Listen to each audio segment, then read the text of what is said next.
Hello, welcome back to Pod Popper's Place.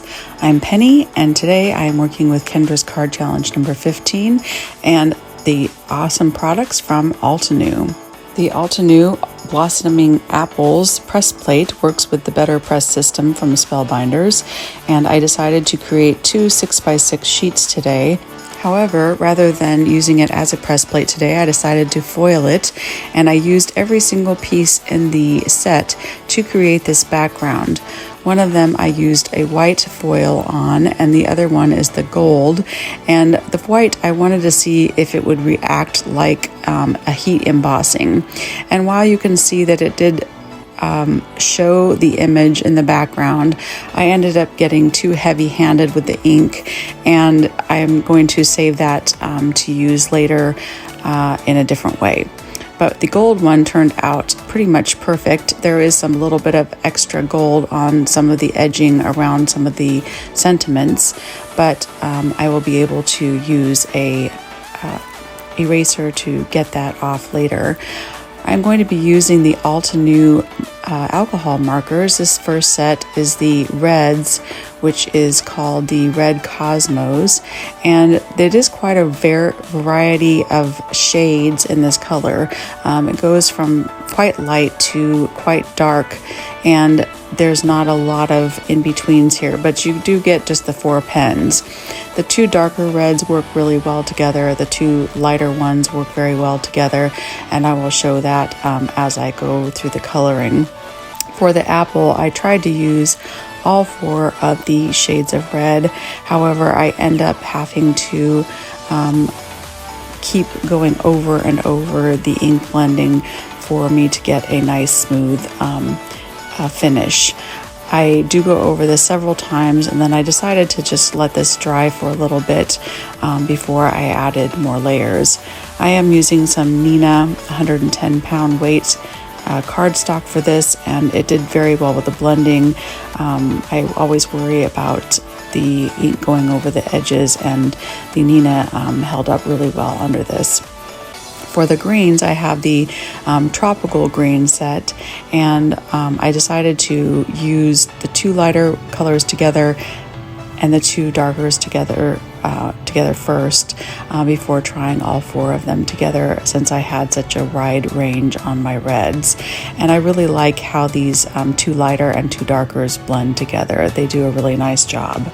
One difference in these Altenew alcohol markers is that one end is a brush tip and the other is a nub, rather than having a chisel tip end.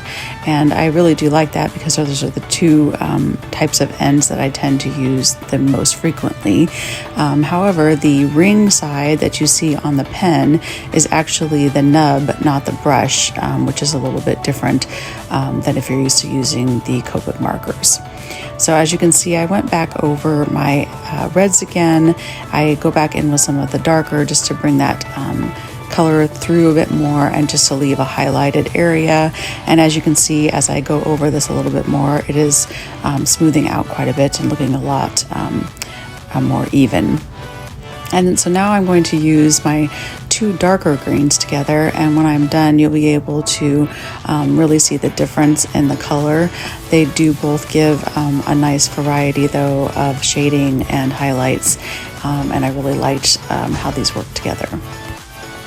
If you are new to alcohol markers, then I think that this sets with these just few shades of green or red really are nice to have. They're fairly inexpensive for a 4-pack, but they all work together so that you can get a nice blend without having to invest in too many of the pens all at once. The first leaf with the darker pens, I started with the dark and went to the little bit lighter shade. This time I decided to show you what it would look like if I went from the lighter to the darker and back and forth. So you do need to, use that lighter one twice when you do it this way, because otherwise it just doesn't blend as well. I did just find out that there is a layering set of stencils for this press plate, so I think I will be getting that to do a quick, easy coloring of this image. I did enjoy coloring it with the alcohol markers, but I did the rest of it off camera after I show you a few flowers because it is such a large image. It did take me some time to get it completely finished. For this first blossom, I'm using the 2 lighter shades from the Cherry Blossom 4-pack set, and I do go over this several times just to bring back a little bit of the darker pink so that it has more contrast in the center. Today's hop is a giveaway hop, and you have the opportunity to win a prize from Cards by Kendra, and you just need to go to the description box below to fill out the form to enter that giveaway. Even though in nature these flowers on the same tree would not be quite so drastically different in color, I did want to use the 2 darker shades as well and to show you what those look like together.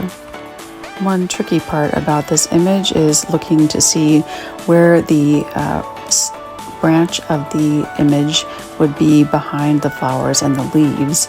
So when I get done finishing coloring this, you'll be able to kind of hopefully tell where the background is, where the layers of leaves are, and where the branch is also.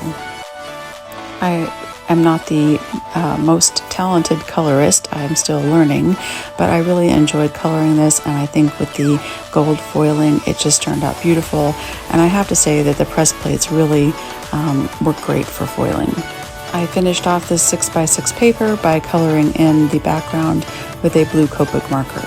I will be using the background I created for these 3 card sketches, number 10, 11, and 12, as they all use papers E and D.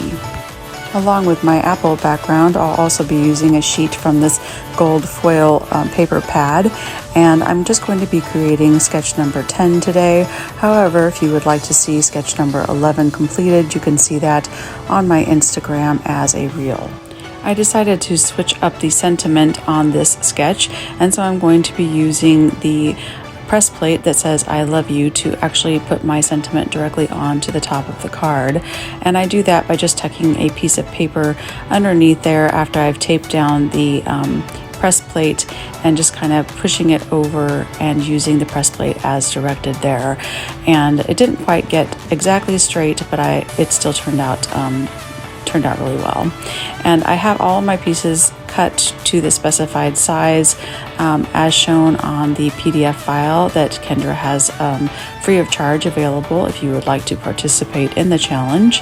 And I'm just going to tape the back side of my 2 pieces together so that when I lay them down, I don't have to worry about if the edges are going to be lined up properly on the gold layer.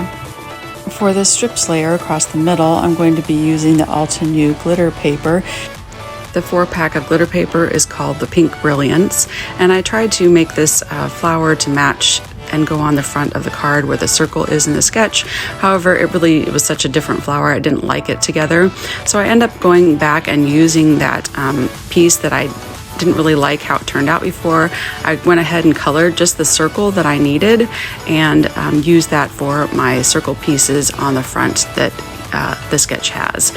And then for the last touch, even though it doesn't call for it, I do add some round gold embellishments from This Calls for Confetti.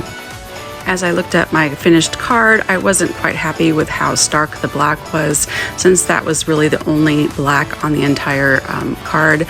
So I did decide to take a metallic gold pen and very carefully write over the I love you with the metallic gold and just give it a little bit of shine so that hopefully it didn't look quite as black against that light background.